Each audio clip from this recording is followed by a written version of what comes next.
کیسے ہو دوستو؟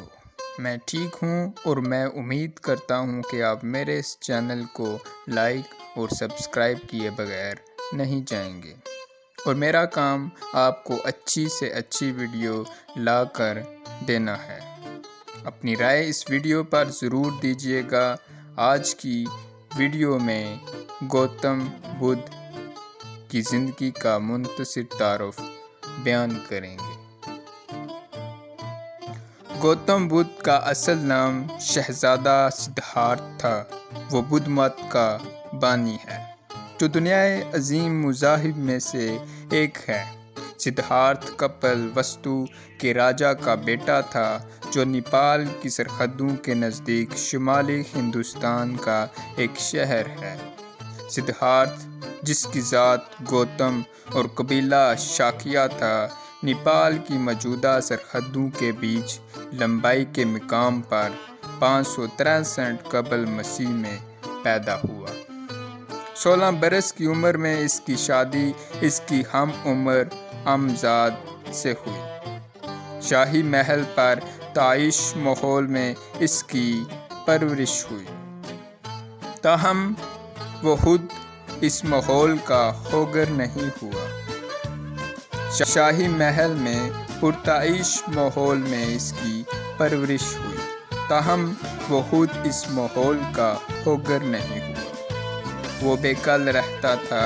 اس نے مشاہدہ کیا کہ بیشتر انسان غریب ہیں اور اس محرومی کے سبب مسلسل ابتلاؤں میں گرے رہتے ہیں، حتیٰ کہ اہل ثروت بھی اکثر مایوس اور ناخوش رہتے ہیں۔ نیز ہر شخص بیماری کا شکار ہوتا اور آخرکار مر جاتا ہے۔ قدرتی طور پر سدھارتھ نے غور کیا کہ کوئی ایسی کیفیت بھی ہے جو ان عارضی مسرتوں سے، جو بالآخر موت اور بیماری سے پامال ہو جاتی ہیں، مارا ہو۔ 29 برس کی عمر میں جب اس کے بچے کی پیدائش ہوئی تو گوتم نے فیصلہ کیا کہ وہ اپنی موجودہ زندگی سے کنارہ کشی اختیار کر لے اور خود کو سچ کی تلاش کے لیے وقف کر دے۔ وہ محل سے روانہ ہو گیا۔ اس نے اپنی بیوی، اپنے نامولود بچے اور تمام دنیاوی آسائشات کو ترک کر دیا۔ وہ ایک مفلس یوگی بن گیا۔ کچھ عرصہ اس نے اس دور کے مشہور یوگی علماء سے حصول علم کیا۔ ان کے افکار کی مکمل آگاہی حاصل ہو جانے کے بعد اس نے انسان کے غیر اطمینان بخش مسائل کے لیے اپنے حل وضع کیے۔ یہ خیال عام ہے کہ انتہا درجہ کا ذہن سچ کے راستے کو ہموار کرتا ہے۔ گوتم نے خود بھی ایک سنیاسی بننے کی کوشش کی۔ کئی سال وہ مسلسل فاقہ کشی اور خود اذیتی کے مراحل سے گزرا۔ پایان کار اسے ادراک ہوا کہ جسم کو اذیت دینے سے ذہن میں ابہام پیدا ہوتا ہے، اس لیے یہ ریاضت اسے سچ کی قربت نہ دے سکی۔ چنانچہ اس نے پھر سے باقاعدہ خوراک لینی شروع کی اور فاقہ کشی کو ترک کر دیا۔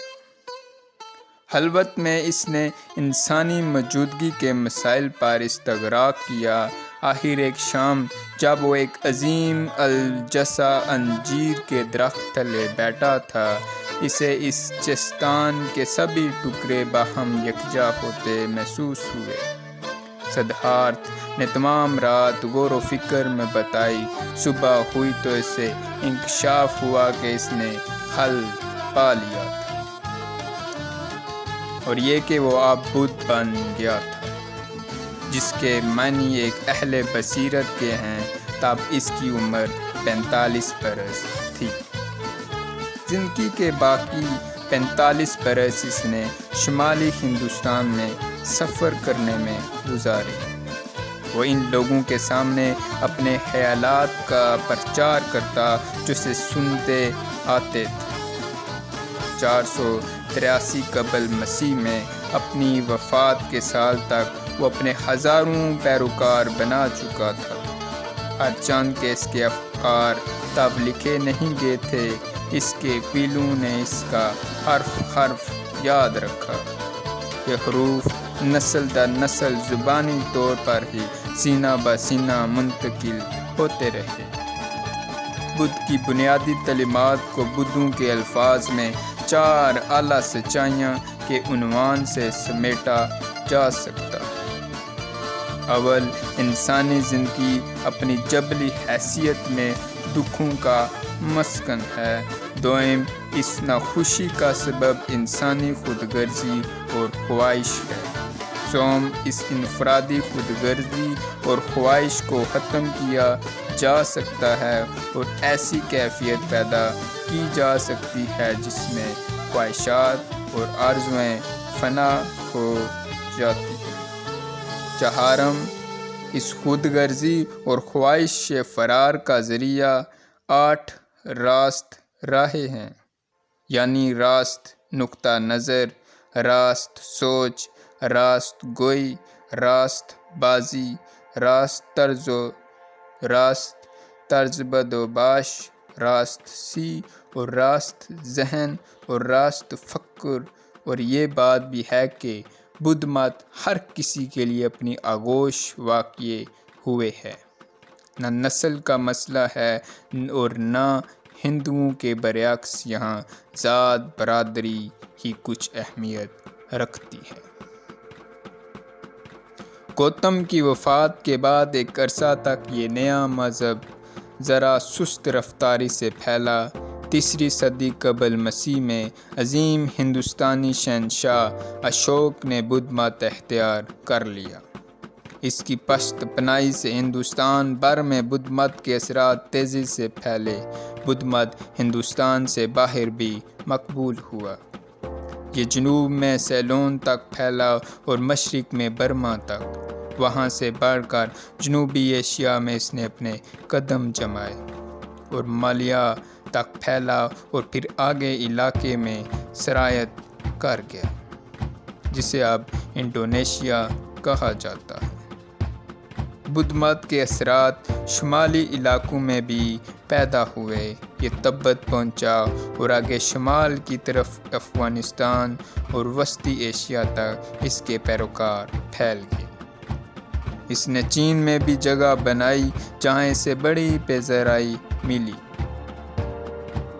یہاں سے آگے جاپان اور کوریا میں اس نے اپنے پیروکار پیدا کیے، لیکن ہندوستان میں ہی یہ مذہب 500 کے بعد تنزل کا شکار ہونے لگا اور 1200 تک یہ سمٹ کر بہت منحصر طبقے تک باقی رہ گیا۔ دوسری جانب چین اور جاپان میں بدھ مت ایک بڑے مذہب کی حیثیت موجود رہا۔ تبت اور جنوبی ایشیا میں کئی صدیوں تک اس کی اہمیت میں چندہ تخفیف نہ ہوئی۔ بدھ کی موت کے کئی صدیوں بعد تک اس کی تعلیمات کو باضابطہ تحریر میں نہیں لایا گیا۔ قدرتی طور پر یہ مختلف مسلک میں تقسیم ہونے لگا۔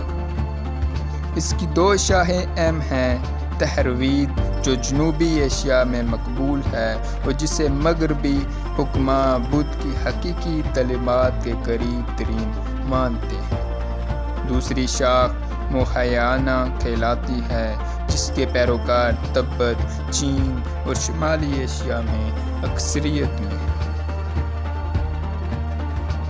اس وقت دنیا بھر میں قریب 200 ملین بدھ موجود ہیں۔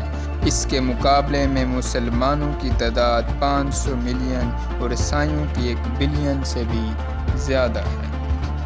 اس سے یہ امر مترشح ہوتا ہے کہ بدھ نے حضرت محمد اور یسوع کی نسبت کم لوگوں کو متاثر کیا۔ مت کے بے اثر ہو جانے کی ایک وجہ تو یہ ہے کہ ہندو مت نے اس کے کئی ایک نظریات اور اصول خود اپنا لیے۔ چین میں بھی لوگوں کی ایک بڑی تعداد جو خود کو بدھ مت کے پیروکار نہیں کہلواتی، بدھ مت کی تعلیمات سے متاثر ہوئی۔ عدم تشدد پر بدھ مت کے اصرار نے بدھ ملکوں کی سیاسی تاریخ میں ایک اہم کردار ادا کیا ہے۔